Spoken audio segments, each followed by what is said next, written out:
आलमी अमन के लिए पाकिस्तान की काविशें रंग ले आई। अमरीका और इस्लामी जमहूरिया ईरान के दरमियान अमन मुआहदा तय पा गया। वज़ीर आज़म शहबाज शरीफ का एक्स पर बयान लिखा, तवील और तफसीली बातचीत के बाद अमन मुआहदा तय पाया। दोनों फरीकों का लेबनान समेत तमाम महाजों पर फौजी कार्रवाइयां फौरी और मुस्तकिल खत्म करने का ऐलान। अमन मुआहदे पर दस्तखत की बाज़ाब्ता तकरीब जुम्मा 19 जून को स्विट्जरलैंड में होगी। तनाज़े के सिफारती हल के लिए सालसी पर कतरी वज़ीर आज़म क़यादत के मशकूर हैं। सऊदी अरब और तुर्की की बसीरत अफरोज क़यादत का भी अमन कोशिशों में बेपनाह ताउन का शुक्रिया। मुआहदे के बाद सालसी करने वाले ममालिक रवा हफ्ते मुलाकातों की सहूलत फराहम करेंगे। वफाकी वज़ीर दाखिला मोहसिन नकवी ने एक्स पर लिखा, फील्ड मार्शल ने एक बार फिर कर दिखाया। अमेरिका और ईरान का अमन मुआहदा तय पा गया। अमेरिकी सदर डोनाल्ड ट्रंप का ट्रूथ सोशल पर ऐलान लिखा, सबको मुबारक हो, ईरान के साथ मुआहदा मुकम्मल हो गया। ईरानी बंदरगाहों की अमेरिका की बहरी नाकाबंदी खत्म कर दी गई। तेल की तरसील बहाल होने का वक्त आ गया। दुनिया भर के जहाज अपनी सरगर्मियां शुरू करें। अमेरिकी नायब सदर जेडी वेंस की जानिब से अमन मुआहदे का खैर मकदम। मुआहदे के लिए सदर ट्रंप की काविशों को सराहा, कहा मुआहदे पर दस्तखत 19 जून को जनेवा जाऊंगा।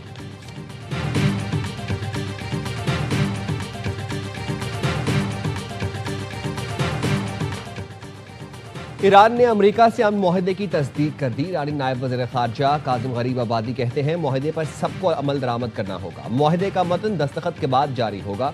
मफाहमती यादाश्त का मतलब दुश्मन पर एतमाद करना नहीं। हतमी मुआहदे के लिए मुज़ाकरात 60 दिन में होंगे। मुआहदे की पासदारी ना हुई तो ईरान रद्द अमल देगा। ईरान की फौजी ताकत ने मुआहदे के मतन को हतमी शक्ल देने में मदद की। 60 रोज़ा मुज़ाकरात में पाबंदियों के खात्मे पर बात होगी और जौहरी मामलात ज़ेर बहस आएंगे। आइंदा मुज़ाकरात में सालिस मौजूद रहेंगे। मुंजमिद असासों की बहाली, नाकाबंदी और जंग का खात्मा होने पर मुज़ाकरात में होंगे। मुज़ाकराती अमल में पाबंदियों के खात्मे पर फोकस किया जाएगा।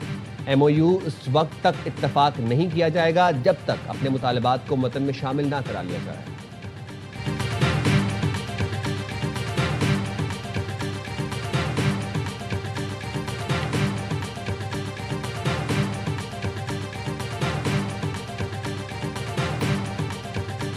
ईरानी कौमी सलामती कौंसिल ने ईरान अमेरिका मफाहमती यादाश्त के मतन को हतमी शक्ल दे दी।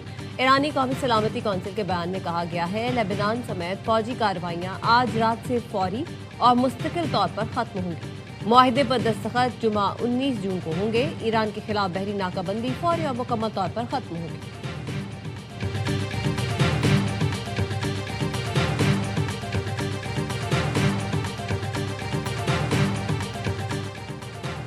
अमेरिका और इसराइल के पास शिकस्त तस्लीम करने और हथियार डालने के सिवा कोई रास्ता नहीं था। ईरान के खातिमुल अंबिया हेडक्वार्टर्स के तर्जुमान का बयान, कहा ईरानी अवाम, मुसल्लह अफवाज और इलाकाई इत्तेहादियों की हिमायत ने अमेरिका और इसराइल को शिकस्त तस्लीम करने पर मजबूर कर दिया। BBC के मुताबिक ईरानी सरकारी मीडिया मुआहदे को ईरान की फतह करार दे रहा है, जबकि मुल्क के अंदर सख्तगीर हलकों की जानिब से इस मुआहदे पर तनकीद की जा रही है।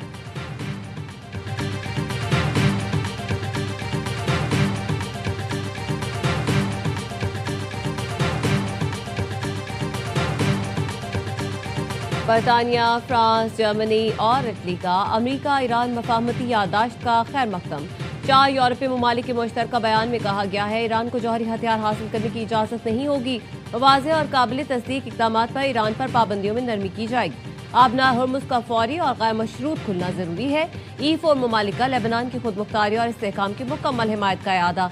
कतरी वज़ीर आज़म का भी ईरान अमेरिका अमन मुआहदे का खैर मकदम। कहा तमाम फरीक आइंदा मुज़ाकरात में तामीरी जज्बे के साथ शरीक हों। कतर का पाकिस्तान और तमाम इलाकाई और बैनुल अक़वामी फरीकों से इज़हार तशक्कुर। तुर्की की जानिब से अमेरिका और ईरान के दरमियान जंग के खात्मे के मुआहदे का खैर मकदम।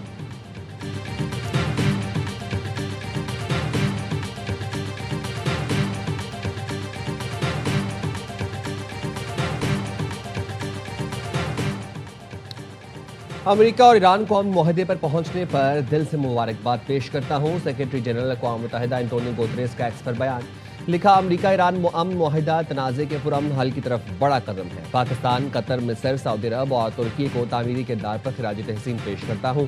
मुआहदे से फौरी मुस्तकिल जंगबंदी और आबना हुर्मुज़ दोबारा खुलेगा।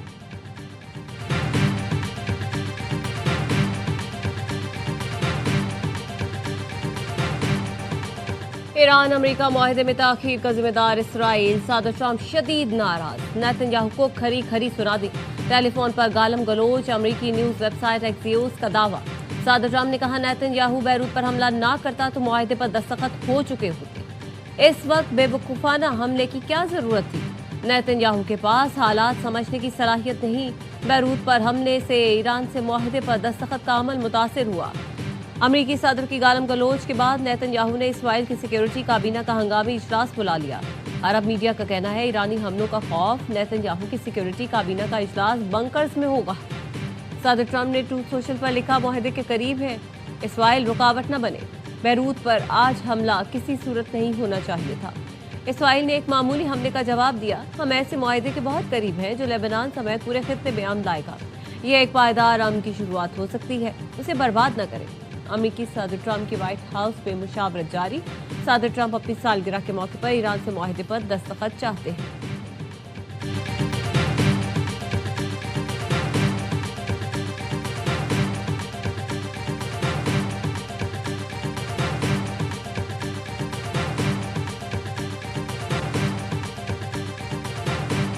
मुआहदे में ईरान को पाबंदियों में छूट समेत कई अहम मामलात शामिल। खबर एजेंसी रॉयटर्स के मुताबिक मुसविदे के तहत ईरान फौरी आबने हरमुज खोल देगा।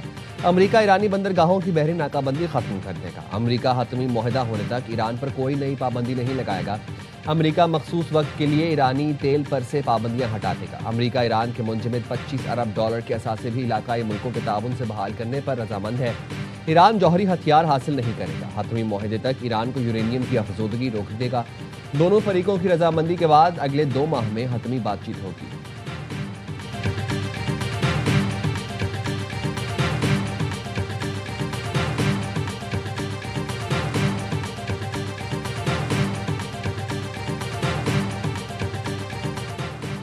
चेयरमैन पीपल्स पार्टी बिलावल भुट्टो का अमेरिका और ईरान के दरमियान अमन मुआहदे का पुरतफाक खैर मकदम। ट्वीट में कहा, अमन मुआहदा कशीदगी में कमी और मुज़ाकरात के जरिए अमन की तरफ अहम कदम है। मुस्बत पेशरफ्त अमल में शामिल तमाम फरीकैन के मुदब्बिराना क़यादत और आज़म की अक्कासी करती है। अमल को आगे बढ़ाने पर वज़ीर आज़म शहबाज शरीफ को खिराज तहसीन पेश करता हूँ। इलाकाई इस्तेहकाम के लिए फील्ड मार्शल सैयद आसिम मुनीर की साबित कदमी हिमायत को सराहता हूँ। सिफारती टीमों की पेशावराना सलाहियत और पस मंजर में खामोश कोशिशों ने कामयाबी को मुमकिन बनाया।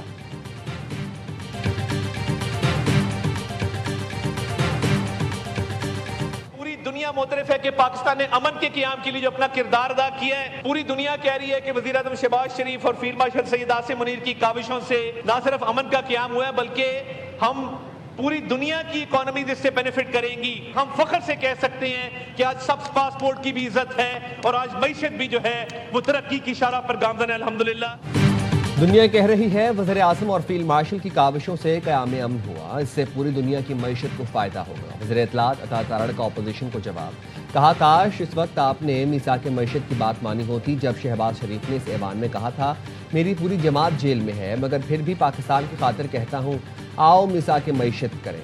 आपने उस वक्त इस कश्ती में बैठने से इनकार किया। इन लोगों ने IMF को खतूत लिखे पाकिस्तान को प्रोग्राम ना दिया जाए। शहबाज शरीफ ने हुकूमत और मईशत को संभाला दिया, रियासत की बका के लिए अपनी सियासत कुर्बान की।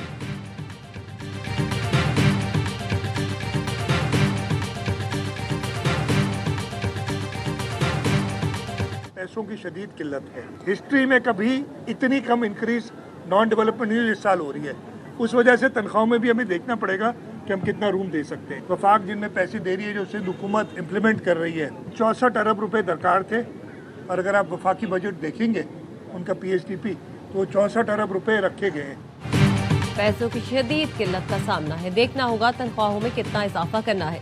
वज़ीर आला सिंध कहते हैं 6 माह के दौरान आलमी मालियाती इदारों के साथ मिलकर अपने 6 बड़े प्रोजेक्ट्स मुकम्मल किए। वफाक ने सिंध के प्रोजेक्ट्स के लिए 64 अरब रुपए रखे हैं। एक साहब ने 1100 अरब का वादा किया, 11 रुपए भी नहीं दिए। हैदराबाद सखा मोटरवे का काम जनवरी में शुरू होगा, 3.5 साल में मुकम्मल होगा। मुझे हटाने की बातें 10 साल से सुन रहा हूँ। वज़ीर आला का MKM पर भी तंज कहा, बल्दियाती इलेक्शन का बायकॉट किया, इतनी मकबूलियत थी तो लड़ लेते। मुझे नहीं पता मुस्तफ़ा कमाल ने क्या कहा है, हम किसी के घर में दखल नहीं देते, वो खुद संभाले।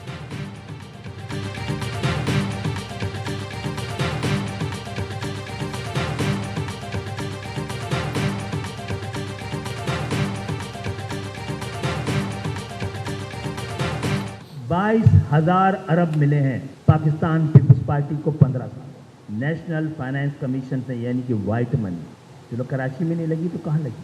पंजाब को दिया ना तो लाहौर में लगेगा। 18वीं तरमीम के बाद आप एक छोटा सा स्कूल भी नहीं खोल सकते।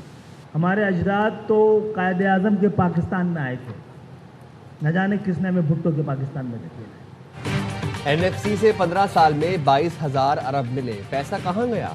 विफाकी वजीर खालिद मकबूल सिद्दीकी का सिंध हुकूमत से सवाल।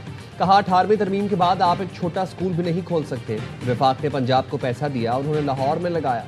हम कायदे आज़म के पाकिस्तान में आए थे, न जाने किसने भुट्टो के पाकिस्तान में धकेल दिया। खालिद मकबूल सिद्दीकी के मुताबिक मुश्किल पड़ती है तो जाग, पंजाबी जाग का भी नारा लगता है। क्या पीपल्स पार्टी ANP लसानी जमात नहीं? हमसे कहा गया मुहाजिर वज़ीर आला नहीं बन सकते, शहरी इलाकों पर मबनी सूबा बनना चाहिए। सानेहा बल्दिया फैक्ट्री का इल्ज़ाम लगाया गया लेकिन साबित नहीं कर सके। हकीम सईद अमजद साबरी कत्ल का इल्ज़ाम भी लगाया गया लेकिन साबित ना कर सके।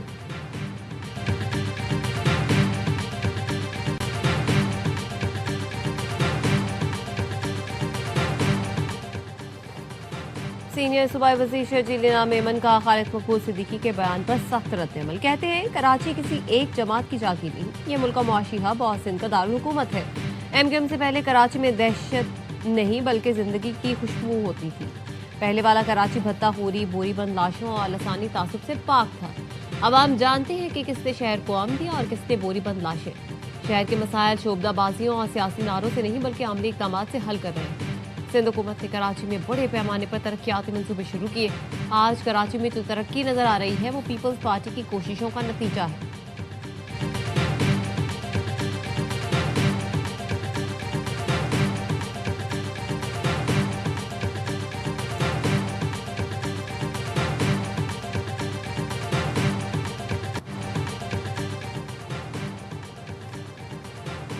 तनाज़ात के हल के लिए मुज़ाकरात का रास्ता इख्तियार करें। कायम मकाम सदर आज़ाद कश्मीर चौधरी लतीफ़ अकबर कहते हैं किसी को मौका नहीं देंगे कि कश्मीर कॉज को नुकसान पहुँचाए। हुकूमत आज़ाद कश्मीर मुज़ाकरात के लिए तैयार है, दीगर फरीकैन भी अपनी पोजीशन वाज़े करें। साबिक़ वज़ीर आज़म आज़ाद कश्मीर राजा फारूक हैदर ने कहा सबसे कहता हूँ आईन व कानून के दायरे में बात शुरू करें। आज़ाद कश्मीर की सियासी क़यादत घर से निकलकर आम आदमी को सूरत हाल समझाए। वज़ीर आज़म आज़ाद कश्मीर बाहर निकलें, लोगों से मिलें और मसले का हल तलाश करें। वफाकी वज़ीर इत्तलात अता तारड़ ने कहा कश्मीरी पुलिस वाले शहीद किए गए, मैयतों की बेहुरमती की गई, ये कैसा एहतजाज है? 12 सीटों पर जिद क्यों लगा ली? मामला इलेक्शन में क्यों नहीं लेकर गए? इलेक्शन मुलतवी करने का फैसला तमाम जमातों की मुशावरत से होगा।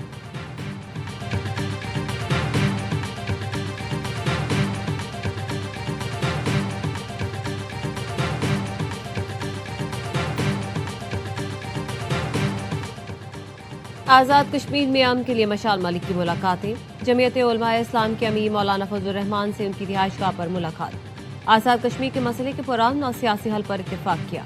मशाल मलिक ने अमीर जमात इस्लामी हाफिज नईमुर रहमान से भी मुलाकात की। आज़ाद कश्मीर में जारी बहरान के हल के लिए जमात इस्लामी से किरदार अदा करने का मुतालबा। हाफिज नईमुर रहमान ने वफाकी हुकूमत से बात करने की यकीन दहानी करा दी।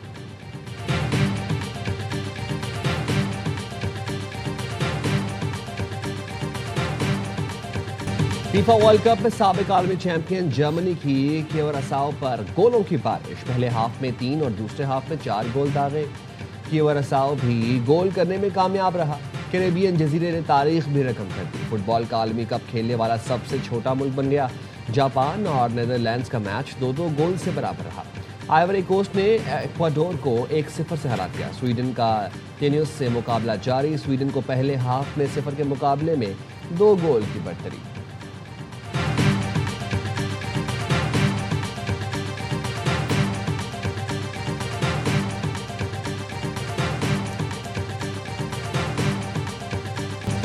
पाकिस्तान की team ICC women's T20 world cup के पहले मैच में नाकाम। भारत ने 64 रन से कामयाबी हासिल कर ली। कौमी टीम 171 रन के ताकुब में 106 पर ढेर हो गई। 7 बैटर्स डबल फिगर में भी दाखिल न हो सकी। दीप्ति शर्मा ने तबाहकुन बॉलिंग करके 5 और श्रीची रानी ने 3 विकेटें उड़ाईं। एजबस्टन में भारत ने पहले खेलकर 6 विकेट पर 170 रन बनाए थे। स्मृति मंधाना ने 68 और ऋचा घोष ने जारहाना 34 रन बनाए। मेगा इवेंट में पाकिस्तान का दूसरा मुकाबला बुध को जनूबी अफ्रीका से होगा।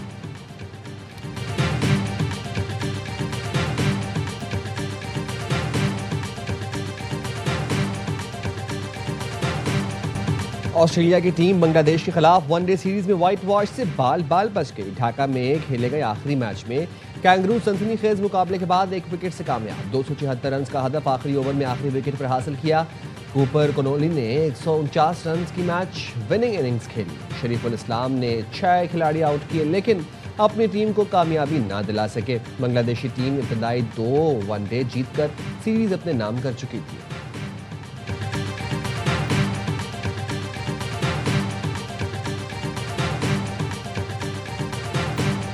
हॉकी प्रो लीग में पाकिस्तान को लगातार 10वीं शिकस्त। यूरोप मरहले के दूसरे मैच में स्पेन ने 5-1 से आउट क्लास कर दिया। कौमी टीम के लिए वाहिद गोल अबू बकर महमूद ने किया। हिस्पानवी टीम ने पहले क्वार्टर में 1, दूसरे में 2 और आखिरी क्वार्टर में भी 2 गोल किए। पाकिस्तान का अगला मुकाबला 18 जून को बेल्जियम से होगा।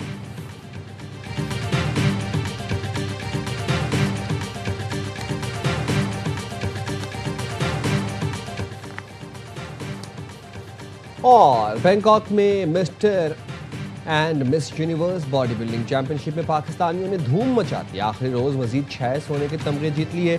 सिंध पुलिस के हमजा अहमद ने क्लासिक फिजिक में गोल्ड और 80 किलोग्राम कैटेगरी में सिल्वर मेडल लिया। अतर जहान, अतर अब्बास, शाजिल सदीकी, राहिल और अमजद तबस्सुम ने भी गोल्ड मेडल सीने पर सजाया।